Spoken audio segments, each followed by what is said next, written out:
Muchísimas gracias por darme esta oportunidad de expresarme delante de ustedes en una prestigiosa institución que es el CARI. Primero, no tiene por qué usted disculparse con que me presente. Yo me siento muy halagado, la verdad. Es que para mí es un honor estar aquí y poder charlar con ustedes, intercambiar acerca del pasado, el presente y el futuro de mi país. Siempre he estado aquí, siempre he visto la calidad de las intervenciones que se han hecho en esta casa y siempre me impactó.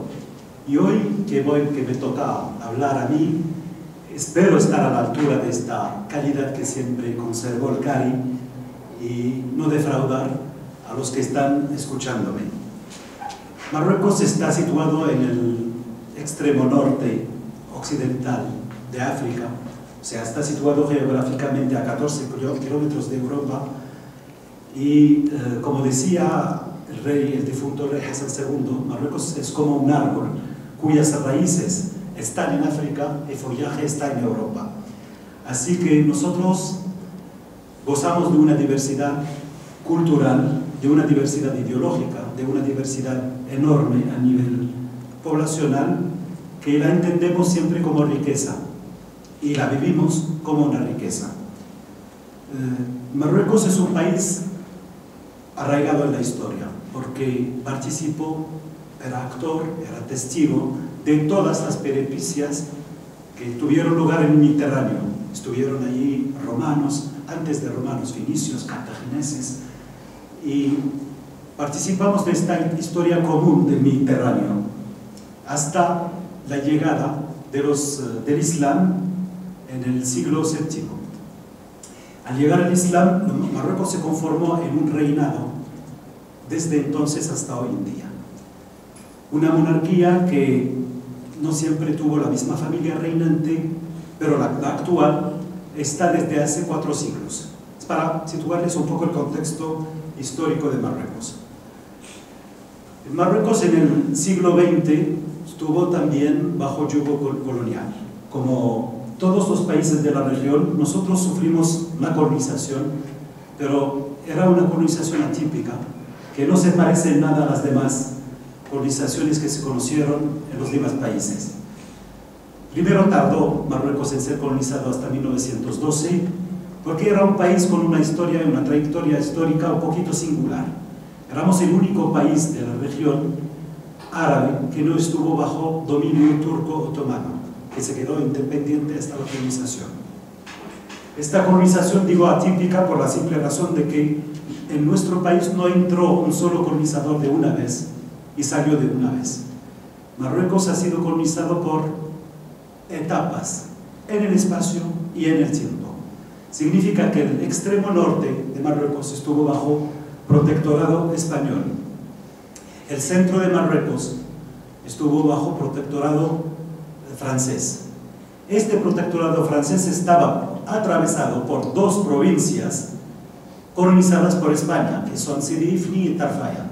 Y luego la última parte, que es el Sahara marroquí, llamado occidental, en la jerga de Naciones Unidas, estuvo colonizado por España.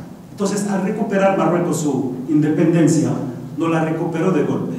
Primero ha sido la parte bajo colonización francesa en 1956, en marzo. En noviembre lo ha sido la parte española del norte. Entonces, pasó un año para recuperar una ciudad que era bajo administración colonial múltiple, o sea, internacional, de 12 potencias, que es Tánger.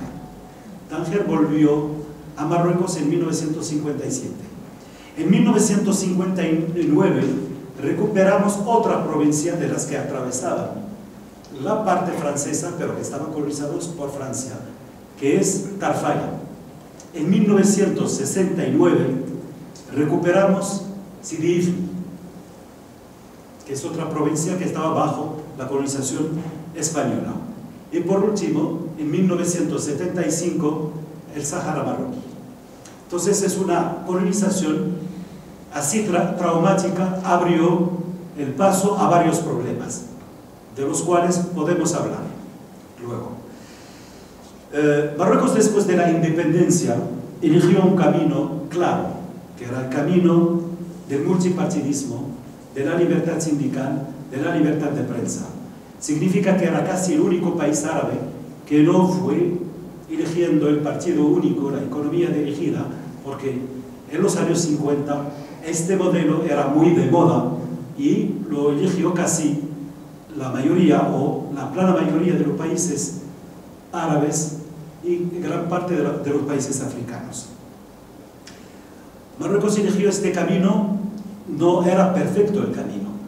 Tuvimos nuestras resistencias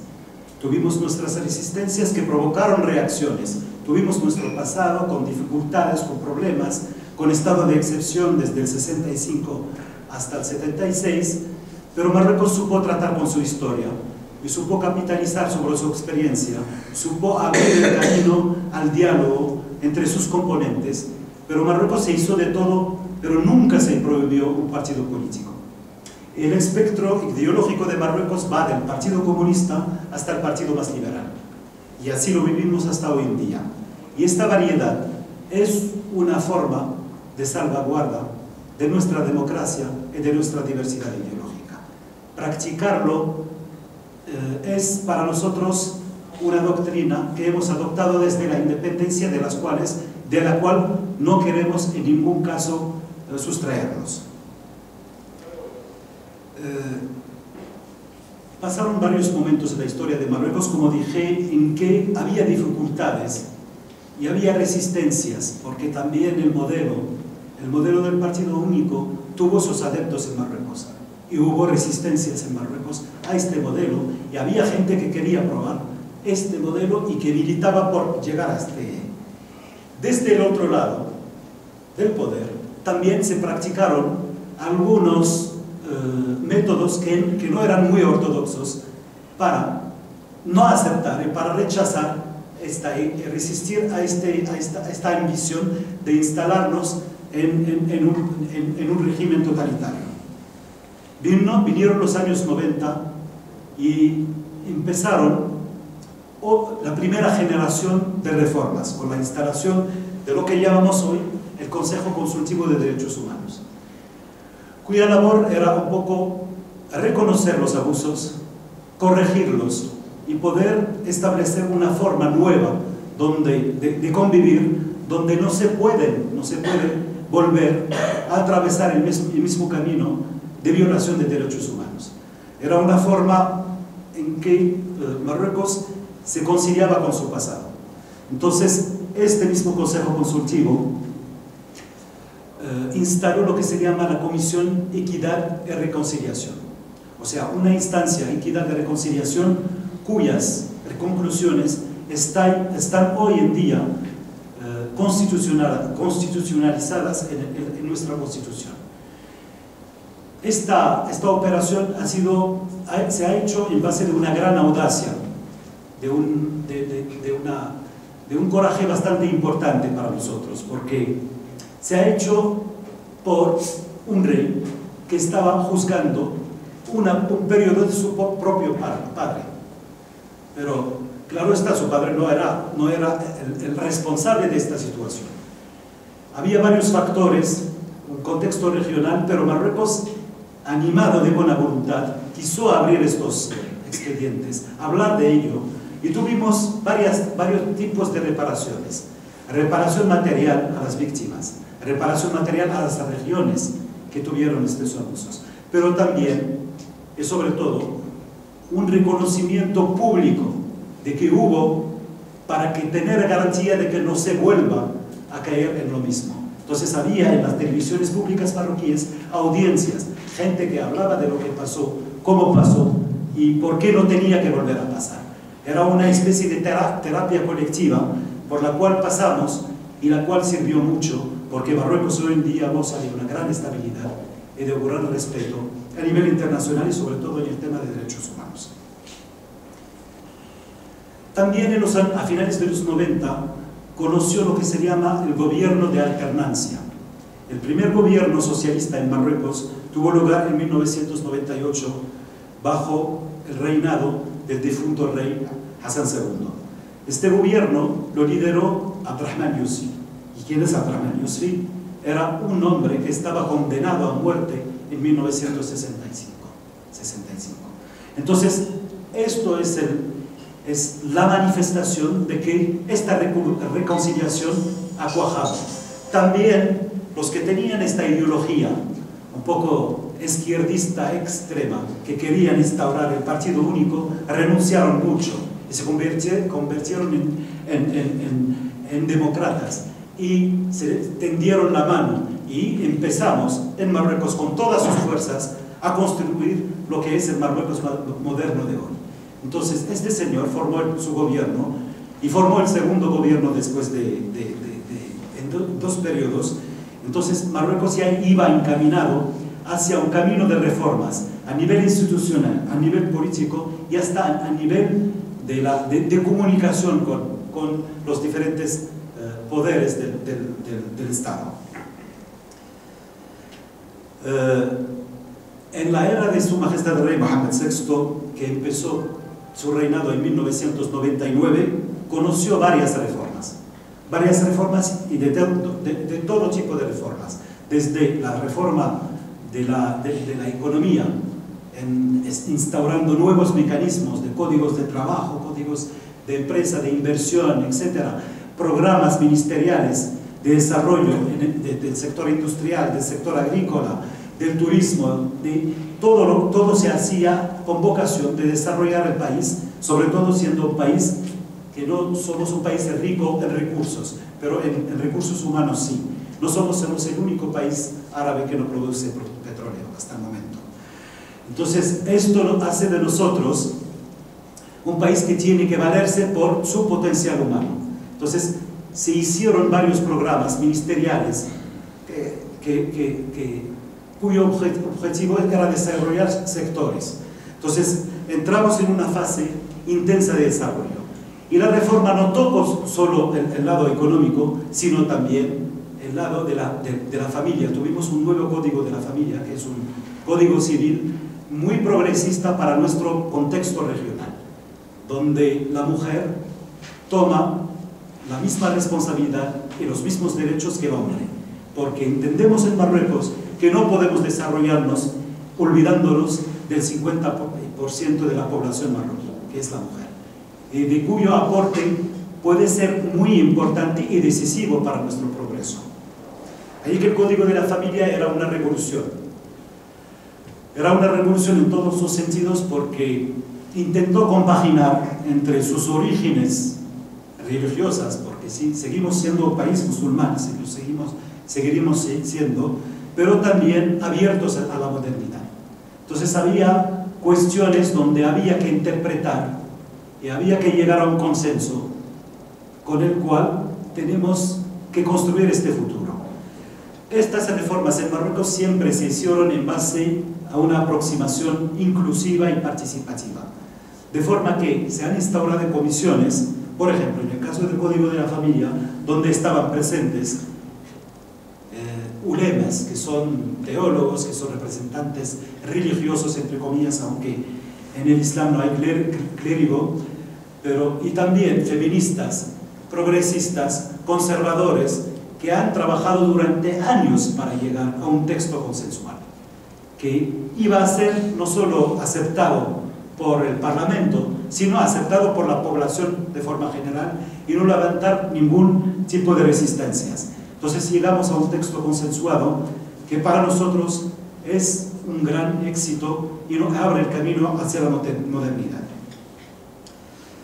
Otra iniciativa, que es una iniciativa para nosotros importante y crucial, ya que somos, como he dicho, no somos un país rico y tenemos muchos problemas sociales, problemas a nivel de desarrollo de nuestras grandes urbes, incluso en las zonas rurales. Así que en el 2005, Su Majestad el Rey lanzó una iniciativa importante, que es la Iniciativa Nacional de Desarrollo Humano, cuyo objetivo es crear riqueza a partir de ayudas del Estado, pero no son ayudas para consumir, sino ayudas para crear y para trabajar y para crear empresa.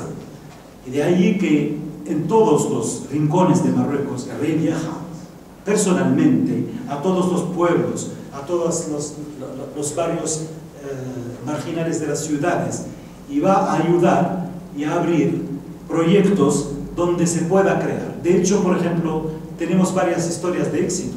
Yo me acuerdo de una que empezó hace algunos años, una ayuda a unas mujeres que producían queso a un nivel bastante artesanal y que empezaron con este queso. Ahora muchas empresas grandes se están quejando de la discriminación porque es una cooperativa que no paga impuestos y están ganando mucho dinero. Y cuando empezó esta iniciativa era tan pequeña como para hablar de 15 mujeres. Y ahora es una empresa bastante grande, casi una multinacional. Entonces estas historias de éxito que crean riqueza para nosotros es la prueba de que es una iniciativa que está dando resultado, está dando sus frutos. Las reformas en Marruecos alcanzaron un punto importante en el 2011, en un contexto donde se hablaba de la primavera árabe, se hablaba de revueltas en el mundo árabe.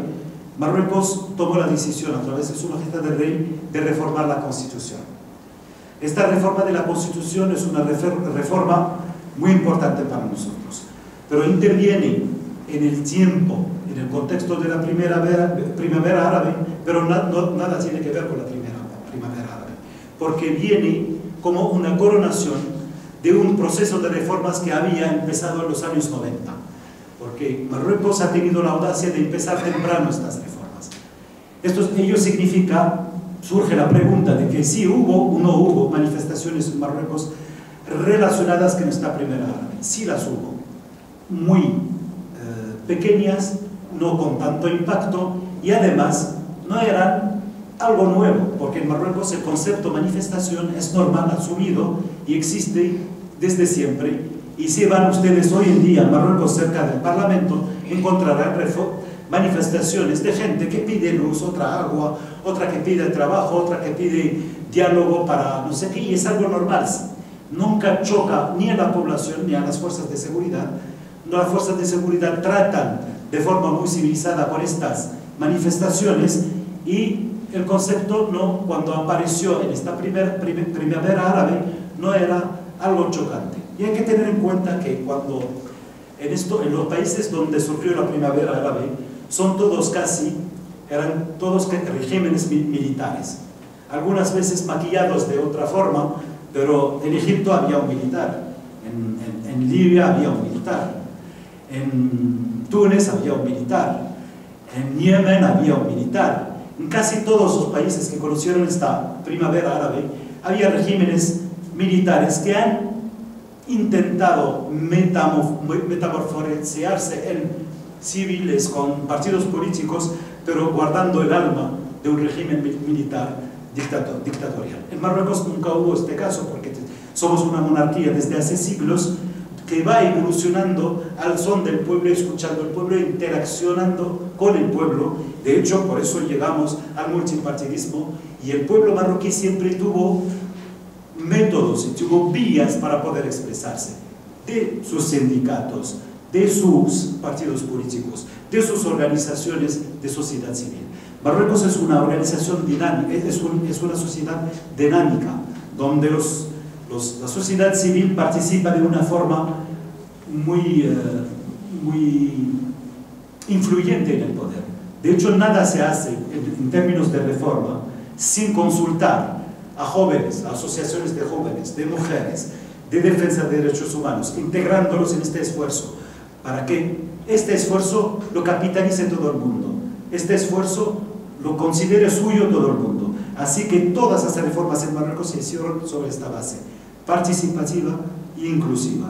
Para nosotros no se trata de hacer una reforma desde arriba hacia abajo, sino una reforma desde abajo hacia arriba. Entonces estas reformas siempre han sido bienvenidas y siempre los ha adoptado la gente. Volvemos a la reforma, la gran reforma de la Constitución del 2011, porque constituyó para nosotros el punto de partida del afianzamiento y la consolidación de la democracia y para nosotros es también la culminación, no de un proceso, porque en el proceso estamos siempre, porque el que cree que ha llegado a la democracia plena, retrocede. Entonces la democracia, el respeto de los derechos, es siempre un proceso. Y como es un punto importante en este proceso, porque somos el único país de la región que reconoce, por ejemplo, en su constitución la supremacía de las leyes internacionales o de los convenios internacionales en materia de derechos humanos sobre la ley interna. Y esto, que Marruecos ha firmado casi la totalidad de los instrumentos internacionales en la materia. Significa que nosotros nos metemos a nivel de todos los países democráticos respetuosos de los derechos humanos. Esta Constitución también reconoce la paridad hombre-mujer, en términos de derechos y de obligaciones. Ahora estamos legislando en esta legislatura que dura 5 años en función de esto, para que esto se convierta en leyes y se vea cuajado en la realidad de nuestra realidad política y social. De hecho, la mujer marroquí está presente en todos los sectores de la vida. Sé que aquí existe siempre una idea sobre la mujer árabe que es totalmente ausente, pero no por su voluntad, por el machismo que puedan ejercer los hombres, etc. Pero en Marruecos no se trata no es así, es totalmente distinto. De hecho, tenemos 6 ministras en el gobierno, tenemos 32 parlamentarias en cada cámara, eso se hace, reconozco, a base de una discriminación positiva. Pero la discriminación positiva la hacemos porque es una labor pedagógica y esperamos el día en que no haya falta trabajar con discriminación positiva para que la mujer acceda a los puestos de responsabilidad. Tenemos varias embajadoras y mujeres que entran en todos los sectores políticos, públicos, y lo que nos da fe en el futuro es que hoy en día hay más chicos que chicas en la universidad. Esto significa que mañana serán mejor preparados que los hombres y que van a estar en todos los aspectos productivos de esta sociedad que queremos en Marruecos. Otro aspecto de esta Constitución son el reconocimiento de los derechos culturales. De hecho, en Marruecos somos un pueblo conocido como pueblo árabe, pero también somos amazigh. Amazigh ustedes llaman comúnmente bereber, pero no nos gusta mucho utilizar esta palabra, que es una deformación de la palabra bárbaro, porque se inventó en los tiempos del Imperio Romano, donde lo que no era imperio eran bárbaros. Entonces, el bereber es una deformación de esta palabra, pero ojalá que fuera en el sentido argentino de la palabra, lo aceptaríamos. Entonces, el pueblo amazigh es un componente fuerte de la población marroquí. Y no es una minoría, porque nosotros somos tan mezclados e integrados en Marruecos que difícilmente un marroquí puede decir soy árabe o soy amazigh. De hecho, todos somos fruto de un mestizaje que se ha hecho durante 14 siglos, porque no nos casamos con vistas a buscar la árabe, o el árabe busca la mujer árabe, o la mujer amazigh busca el hombre amazigh. Estamos tan mezclados que muy difícilmente, pero culturalmente existe dentro de nosotros una cultura amazigh muy fuerte, con su producción literaria, con su producción artística y con su lengua y su legado. Entonces, sería un poquito absurdo y sería contra la naturaleza no reconocer este componente fuerte de nuestra cultura. De hecho, por esto el amazigh se convierte a partir de 2011 en idioma oficial de Marruecos, cooficial con el árabe, o sea, tenemos 2 idiomas. Esta misma Constitución reconoce en su preámbulo los orígenes hebraicos del pueblo marroquí. Porque en Marruecos, en el momento en que éramos 10 millones de habitantes, había un componente hebraico judío que casi rondaba el 15 al 20% de la población. Entonces dejó un legado muy importante en nuestra cultura y nuestro cotidiano. Marruecos es un país profundamente africano. De hecho, en África del Norte somos el país más negro. Entonces, en nuestra cultura, por ejemplo, diaria, nuestra música es una presencia muy fuerte y muy arraigada y que sentimos como muy nuestra. Y nuestras relaciones africanas van más allá de lo comercial. Son relaciones espirituales, son relaciones familiares, y son una continuidad humana muy profunda. Y por eso nosotros nos consideramos ante todo africanos. Esta diversidad cultural también acarrea hablar de Al-Ándalus, y de ahí viene el puente que tenemos con América Latina. Marruecos ha sido el primer país receptor de los musulmanes y judíos que han sido expulsados después de la Reconquista. Y esta gente no llegó a Marruecos desprovista de cultura, sino cargada de toda la cultura y todo el saber de este periodo de oro que duró 8 siglos en el sur de España. Cuando llegó portadora de todo esto en la arquitectura, en la medicina, en la filosofía, y Marruecos lo asumió como propio, y por eso nosotros decimos que somos árabes africanos, tenemos relación fuerte con Europa y tenemos esta pertenencia que nadie nos puede negar a este mundo árabe. Y esta diversidad hace de nosotros un país así de fuerte y así de rico. Ahora atravesamos un momento difícil en nuestra región geográfica. ¿Por qué digo esto? Porque se han instalado en la región del Sahara y Sahel varios tipos de tráficos y extremismos. De hecho, ahora tenemos Al-Qaeda por el Magreb Islámico, estamos hablando de Daesh, por ejemplo, y también tiene réplica en nuestra zona geográfica, en la zona del Sahara y Sahel, y que se están instalando, pero también apropiándose de los caminos y de los tráficos. ¿Por qué digo esto? Porque no es una zona densamente poblada, es una zona de baja población, por eso se permite, difícilmente se puede controlar los movimientos de los terroristas cuando se instalan. Se instalan y luego se apoderan de los caminos y los venden. Venden el camino al traficante de armas, venden el camino al traficante de personas, venden el camino al traficante de droga. Entonces, todos esos tráficos ilícitos proliferan, llevan dinero y los hacen más fuertes. Para nosotros la única forma de acabar con esto es una cooperación internacional. Pero antes de llegar a la cooperación internacional hay que pasar por la cooperación regional entre los estados que sufrimos y padecemos de esto. Porque si el crimen transnacional no tiene fronteras, nosotros debemos entender que no debemos en la cooperación en esto tener fronteras, que debemos intercambiar información, debemos ser sinceros en nuestra cooperación para luchar contra estos fenómenos y frenarlos, y no permitir que muchos focos artificiales de conflictos que alimentan y se alimentan de este terrorismo deben existir, porque el mundo de hoy es un mundo que está amenazado con desestabilizarse por unos cuantos, no son muchos, porque hay que subrayar que la mayoría de los musulmanes son gente tolerante, tranquila, que quiere vivir en paz, quiere cooperar, quiere trabajar, no tiene problemas de extremismo. Los extremistas son unos cuantos. Si los musulmanes son más de 1.000 millones, los extremistas no constituyen ni siquiera decenas de miles, pero están haciendo mucho ruido y por esto se distorsiona el mensaje y se hace esta amalgama entre el Islam y los musulmanes, el árabe y el terrorismo. No tiene nada que ver, no tiene. Estos grupos son grupos de criminales que no tienen nada que ver con ninguna religión ni cultura.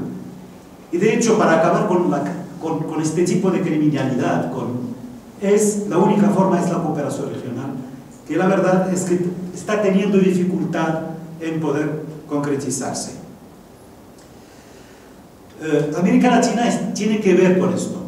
¿Por qué digo esto? Tiene que ver porque hay que tener en cuenta que hoy en día el 30% de la cocaína que llega a Europa llega a través del Golfo de Guinea y a través de estos caminos vendidos por terroristas hacia Europa. Este 30% es mucho dinero, muchísimo dinero, y que puede destabilizar países y comprarlos. De hecho, hubo asesinatos de ministros, hubo asesinatos de jefes de Estado, como en el caso de Guinea-Bissau. No hay forma de terminar con esto si no pasamos otra vez por una cooperación. ¿Cómo podemos, si ellos venden el camino de un país a otro y pueden manejarse entre ellos, cómo nosotros podemos trabajar de forma aislada? Nunca llegaría la información de un lado a otro, nunca podremos luchar de forma eficaz. Estos intentos son muy destabilizadores para toda la región africana y toda la región, todo el mundo, porque mientras dure todo esto en África, el mundo está dando la espalda. Pero cuando llegará, porque el sur de Europa está al lado, y tampoco está lejos América Latina, que estamos a 3 horas de avión, porque entre Arrecife y Cabo Verde o el Golfo de Guinea se recorre en 3 horas y media de avión. De hecho, hubo aviones de traficantes de droga que han hecho el camino con aviones y han traficado con aviones. Hubo hasta submarinos artesanales. Entonces, el tema no es tan lejos. Por eso hay que tomar conciencia de que tenemos que trabajar juntos para luchar contra estos fenómenos. Marruecos es un país que cree profundamente en la cooperación internacional y en la integración regional. Nosotros tenemos nuestras dificultades en nuestra área geográfica para la integración regional. Nuestro proyecto de integración regional tiene más años que el Mercosur. O sea que la Unión del Magreb Árabe lleva declarada desde 1989. Sin embargo, estamos todavía parados y tenemos muchas dificultades y no hemos podido concretizar nada por divergencias de varias índole. Pero nosotros creemos que no se puede de ninguna forma progresar, desarrollarse sin esta organización, sin esta integración regional. De hecho, estamos frente a un gigante que es la Unión Europea. Negociamos cada uno por sí solo y no gozamos de la fuerza negociadora suficiente como para negociar de tú a tú, porque vamos divididos. Y eso que la Unión del Magreb Árabe tiene 100 millones de consumidores y tiene una diversidad, una complementariedad económica ejemplar.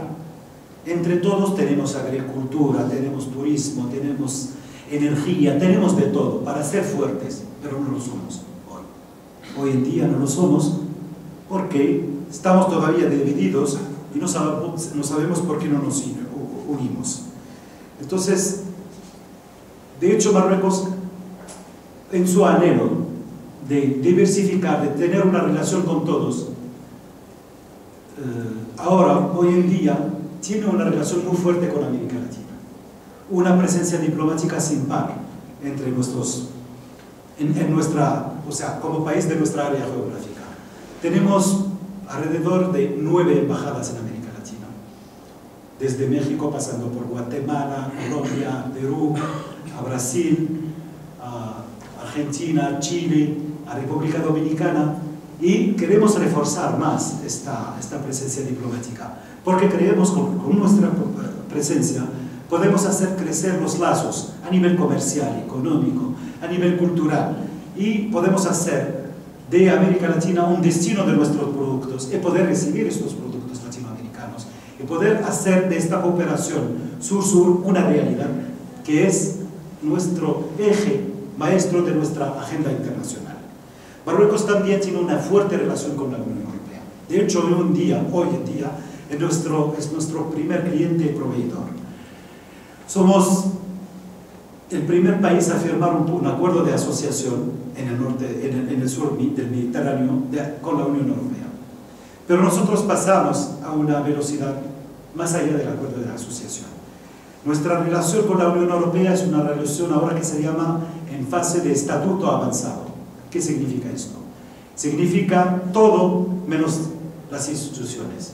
Estamos en Europa incluso en los programas europeos. No estamos en las instituciones europeas, pero estamos en todo y vamos adoptando lo que se llama en francés l'acquis communautaire, o sea que nuestros productos van a ser certificados por la Unión Europea y así para poder penetrar el mercado europeo y otros mercados, y esto para nosotros es una relación esencial, porque a pesar del peligro que esto acarrea para ciertos sectores en Marruecos, pero nuestra empresa adquiere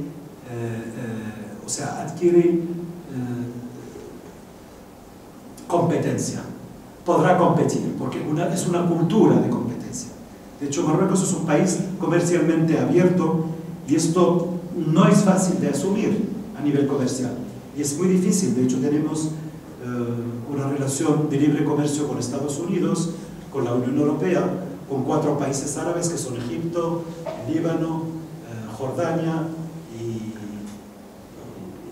y es para nosotros con la mayoría de los países de la África Occidental, con Turquía, y eso para nosotros es un riesgo porque la empresa no puede, pero cuando lo hicimos con vistas a hacer de nuestra empresa una empresa agresiva que puede, porque sabemos lo que se viene, porque el mundo se va a abrir, es una fatalidad, y al abrirse tenemos que estar preparados. Si no, la protección para nosotros sería un poquito no preparar la empresa al mañana que se viene y que es difícilmente evitable.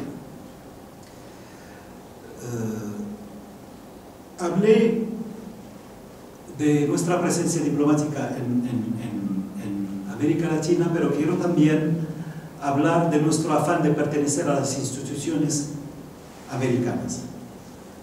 Y en nuestro afán de ser presentes en estos foros y debates multilaterales, hemos siempre buscado un estatuto de asociación en los diferentes órganos latinoamericanos y americanos en general. De hecho, Marruecos es miembro de la organización, miembro asociado de la Organización de Estados Americanos, de la Cumbre Iberoamericana, del Parlandino, del Parlatino, del Parlacen, porque para nosotros es una forma de estar presente y de poder conversar, de poder intercambiar, porque entendemos que la dinámica de progreso que pasa en el sur puede ser muy provechosa, porque nosotros estamos viviendo unas condiciones similares de desarrollo, y problemas y desafíos similares, y que la experiencia exitosa en cualquier país latinoamericano podría ser aprovechada en nuestro país. Bueno, les agradezco su atención, no sé si omití algún, pero bueno, estoy abierto a escuchar sus preguntas y poder interactuar con ustedes. Le agradecemos.